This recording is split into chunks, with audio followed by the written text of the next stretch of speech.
Hey guys, welcome to another episode on AmiPro. My name's AJ. We all have that one dream car that we all want. So this is really what it's about, is chasing our dream car here. We all have a different car in mind. Mine's is a Pontiac GTO, which I'm very fortunate to own. It's not in the best shape. It needs a lot of work inside and out. So hopefully as time goes on, I'll be able to show you guys the process of that, how we bring it back and get it into a right minty stage as I want it to be. So yeah, here we are today. But today we're gonna show you all the pros and cons of my daily driver. As other videos, here is my Range Rover, is my daily for now. So I'm gonna show you all how it runs, what I think of it. So yeah, that's today's video. It's just going over all the pros and cons, what I think of it, how it drives, what it can be better. But just stay tuned here and I'll show you guys how that goes. What do you think about the weather today? The weather, not too hot, not too cold here. I think it's a good weather to kind of ride around the Range Rover here and show you guys how that goes. So just stay tuned. Can other people be jealous in different states and all that? Like, I think they can, because we have like a nice weather here. Some states you can't even walk out and without a coat. Here, I mean, we're fortunate enough to have the sun out. Not too hot, not too cold, as I said. So just stay tuned.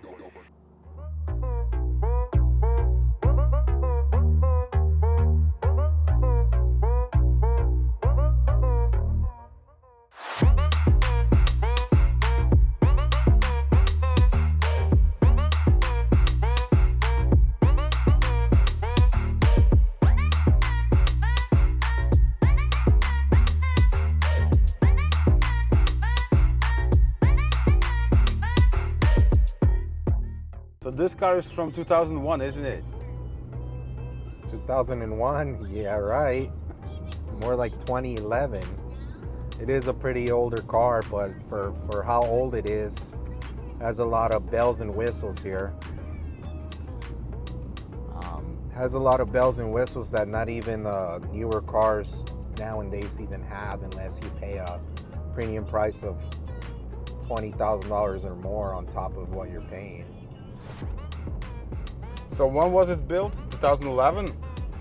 Yeah, so this model here was built in 2011, but Range Rover actually came out with this exact model in 2003. That's when it came out. Yeah. But as time went on, they decided to keep the same model, and they just started to revamp it, update it, add newer features as it went on. So here we are. But as far as the car goes, I like it. It is my daily. I drive it every day to and from work. Has a nice air suspension, so it's always adjusting itself as you're riding it. Yeah. So as a daily, I love it. Gas wise, it's not the very best car as far as gas goes. It is a gas guzzler. What's the MPG? I mean, like miles per gallon. So miles per gallon is 16 on the roadway. On the highway, it's 18. So gas mileage, like I said, is not the very best.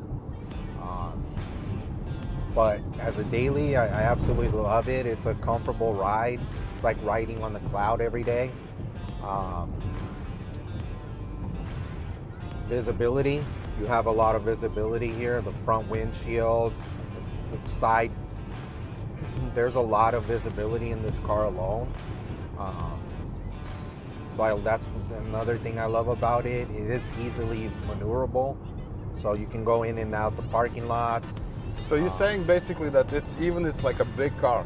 It's a bigger size SUV, isn't it? Like full size SUV. It drives nicely and it's comfortable, isn't it?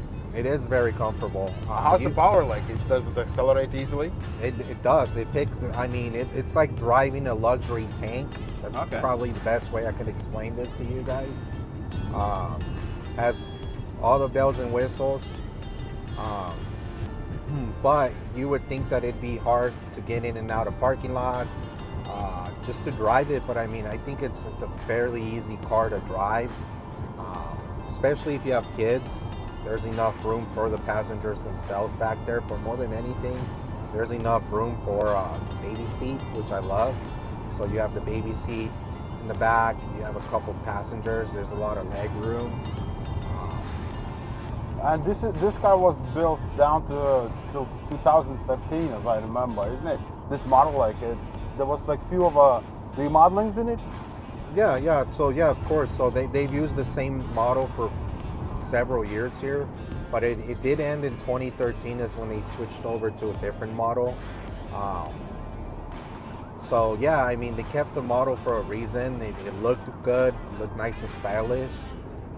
But as time went on, that's when they really started to add the heated and ventilated seats, the heated steering wheel, the air suspension, the blind detection on each side mirror there. So there is a lot of features that came with the car itself. But for how old the car is, it keeps and maintains pretty well compared to newer vehicles here. So I'm very happy with it. I mean, I think for what you can get price-wise, a Range Rover, pretty much getting all the bells and whistles. I mean, I don't know. We worked on this car like in a couple of episodes back now, isn't it? And can you tell us your pain or why did we start working on this initially? Like how can you tell us like what happened in the beginning? Like in the very first episode, we were working on the brakes and we were working on the transmission, I think, as I remember. And can you tell me why? Can you tell all that story? So I acquired the vehicle through one of my ex-employers here, and then so condition-wise, when I brought the vehicle, there was a lot of maintenance that it needed to be done. It looks to me like the vehicle sat for weeks, maybe months, and the longer you let a car sit without turning it on or driving it, you tend to run into a lot of problems, or the car itself just starts to break down, just like anything, wear and tears. So just not knowing the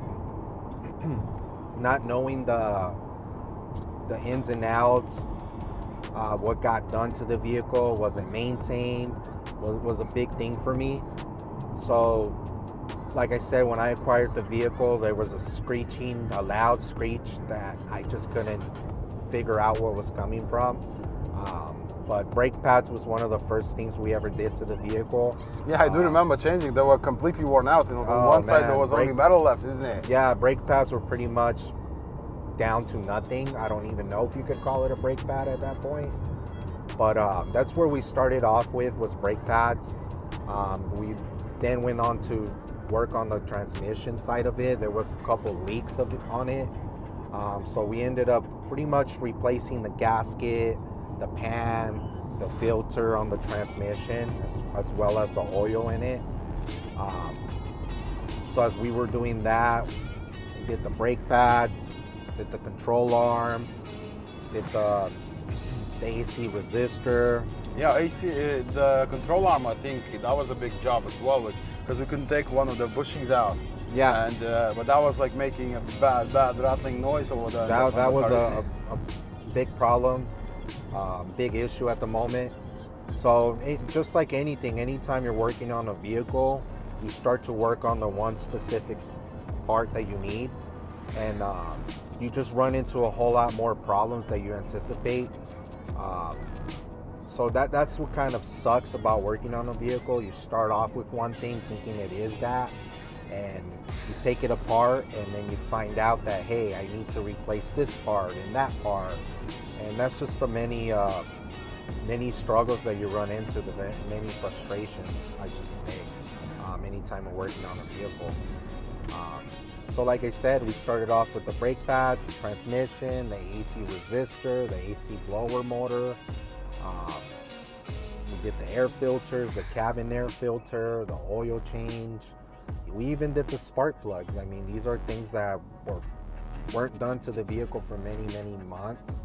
And once I acquired the vehicle, I just started to work on those things as time went on. And car's still not perfect. Today we did work on the brake pad sensor. That was another thing.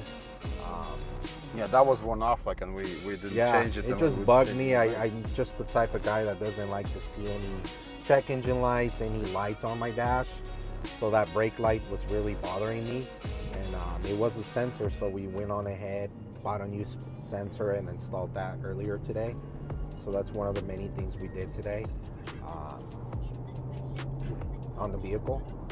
But you know, I love the Range Rover. I think it's a nice, smooth ride.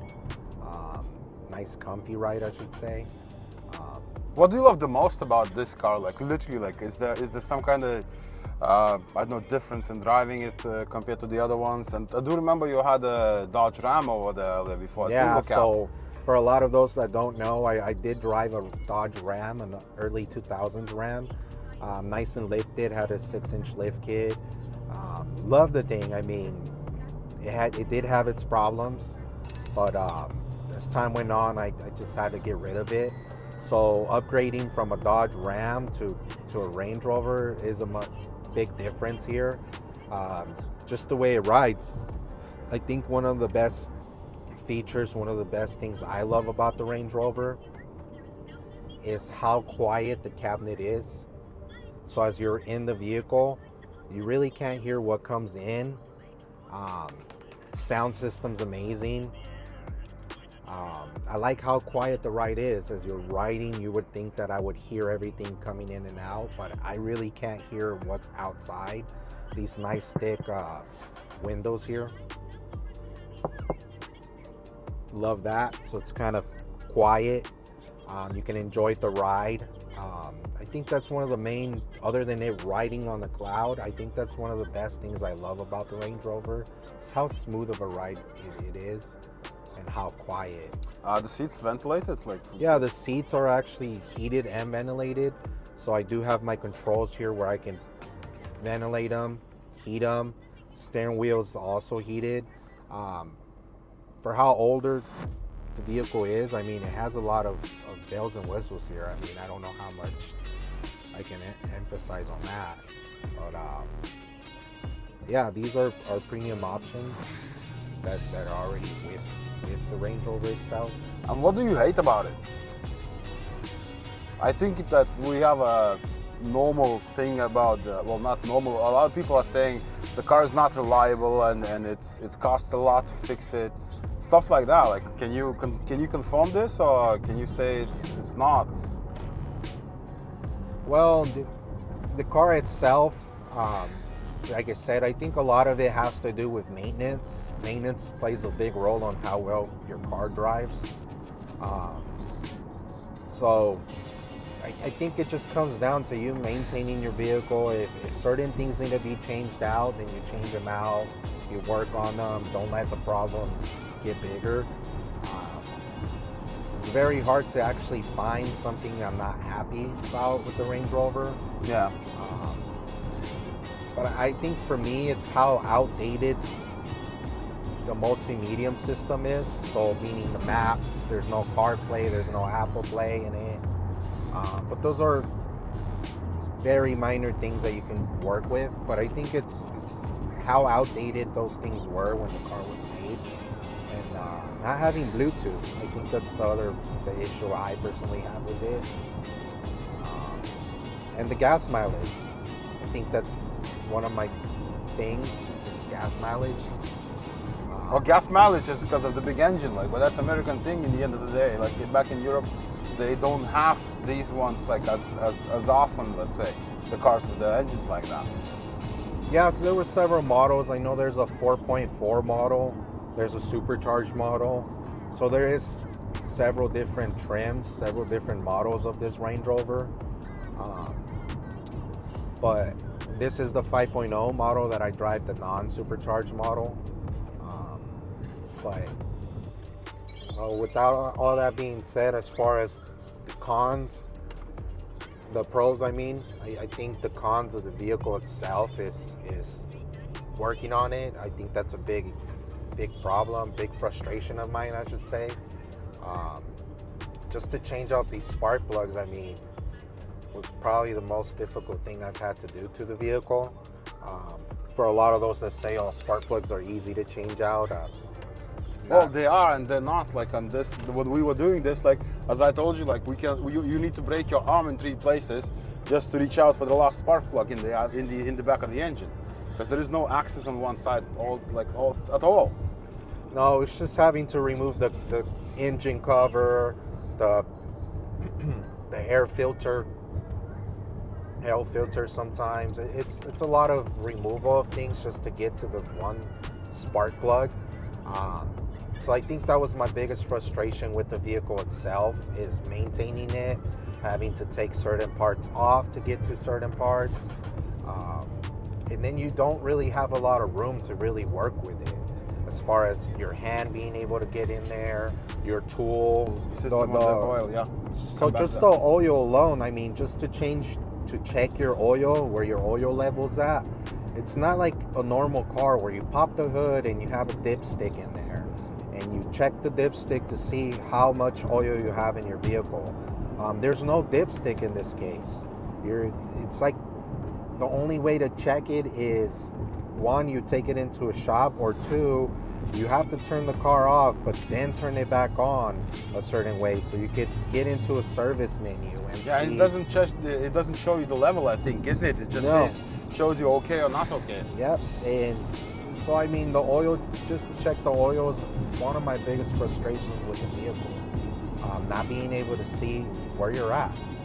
So, and I think that we have some issue over there still. Like, I think we have some small leaks on the car, but it's not crucial, as I remember. Like, there's only small drips on the driveway when you park it in. Yeah, not very concerning, but I mean, oil spilled is still concerning, as far as it's not very crucial, but it is something to always look into. You never want your vehicle not to have enough oil or be running on minimum oil. So yeah, I get where the frustration comes in. Like, it's the same thing on Audis. I think like they have the same system they don't have a dipstick, they have just like a meter over there, and it doesn't show you the level of the oil. It doesn't show you how much oil you still have or not. Like, well, it was made for the convenience of consumers, let's say, probably, but in our case, I would love to have a dipstick instead of some kind of electronic metering system. of course. Yeah, so I guess this is not your dream car, obviously, right? So we know that your dream car is like a Pontiac GTO, but compared to the GTO, like, or actually, can you tell us why the Pontiac is such a crucial car for you? Like, I mean, like, why do you love it so much? Like, we get that this SUV, like, is the car for family, like, and you can fit everyone in, and it's comfortable, and it's a luxury car at the end of the day. Pontiac GTO is more like a sports car, like it's a sports coupe, isn't it? Yes. And why do you like it so much? Why do you love that car that much instead of this? Because this is luxury in the end of the day. Yeah, but I believe in older cars having more style. I think that was from an era where cars were made to be different, to look different, to feel different. I think, just in my opinion, I think a lot of the newer cars are just made to be made. You can't really tell a Toyota from a Nissan a lot of the times, just because they all look the same. But me personally, I think my biggest reason why I love the GTO, it was my first car ever. When I say my first car, I mean I bought it with my own money. I was still in high school when I bought the car. But it's just the feeling I get being in it. There's really nothing to it as far as, does it have CarPlay, Apple Play? It doesn't have any of those nice gadgets, none of those nice bells and whistles. But one thing it does have is that power. I think that's really what I love about it. The way it sounds, the way it rides. What's the engine on it? It's an LS1, so it is a Corvette engine. It's an LS1 5.7 liter engine. Nice. So there is a lot of power to it. If you know, you know. But yeah, it's the simplicity of the car. think it's an easy car to work on. That's one of the big pluses. There's a lot of aftermarket parts that can be installed with the vehicle without having to really change a whole lot of it. But it's the way it rides. It's the simplicity, and I just love the way it feels. It takes me back, and I don't think I could get that same feeling from any other car out there.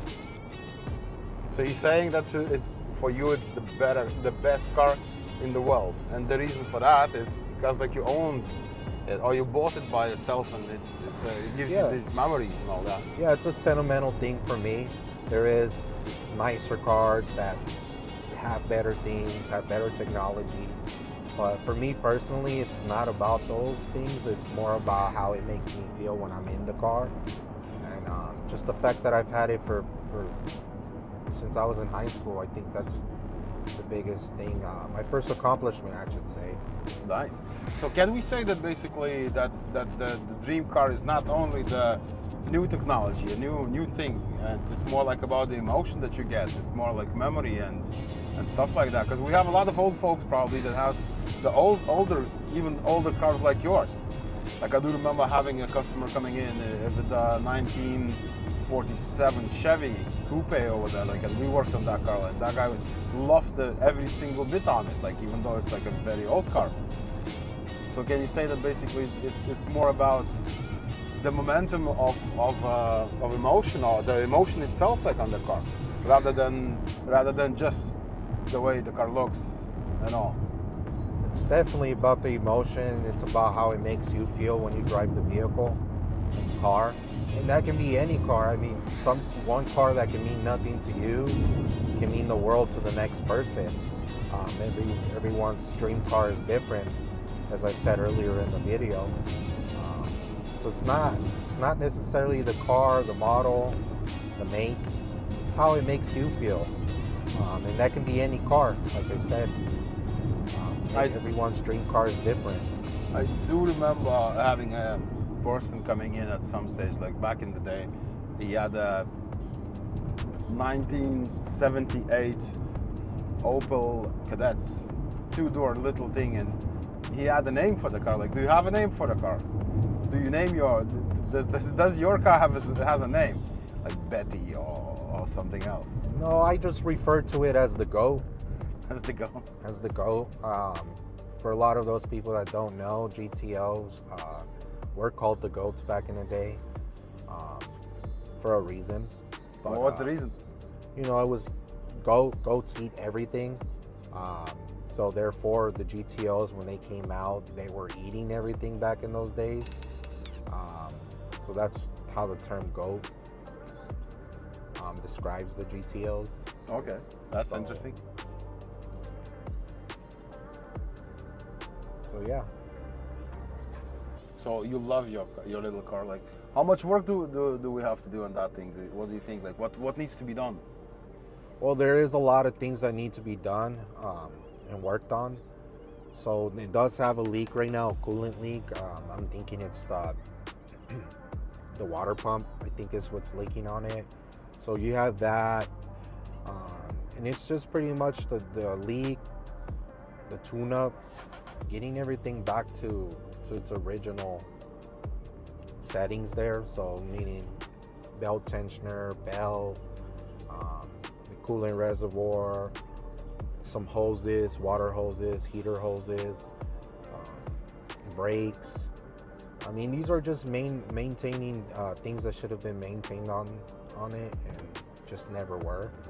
And the outside, I mean, there's a lot of paint that's being chipped off, worn off. Has some front body damage that needs to be fixed. But the car is in running condition. I mean, it starts, it runs, but it just needs a good maintaining and a good TLC work done to it. But hopefully you'll be able to see it here in the videos, us working on it and bringing it back to its glory.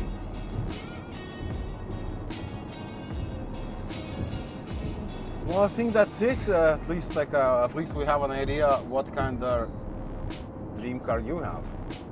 Because you know my dream, like what's my car of my dreams. and how we're going to be working towards that goal. Actually, the whole channel is about working towards the goal, and the goal is to have a dream car, like, and see what other people have in their minds, like what other cars they have in their mind.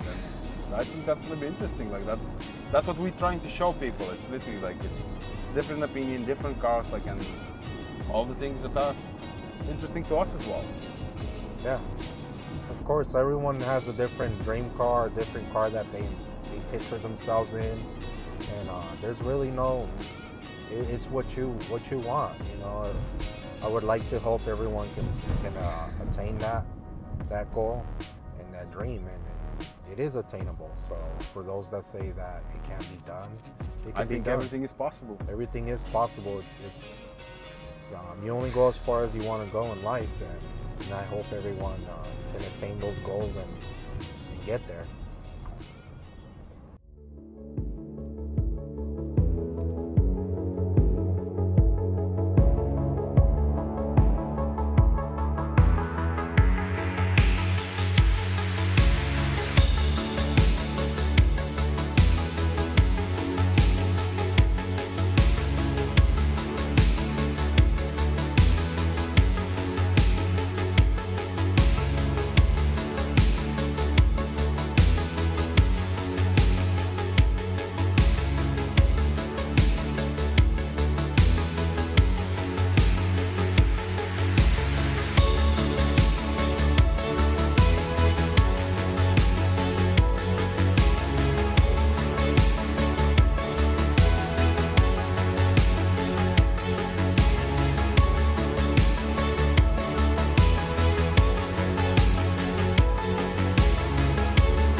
Well, guys, hope you guys enjoyed the video today of the pros and cons.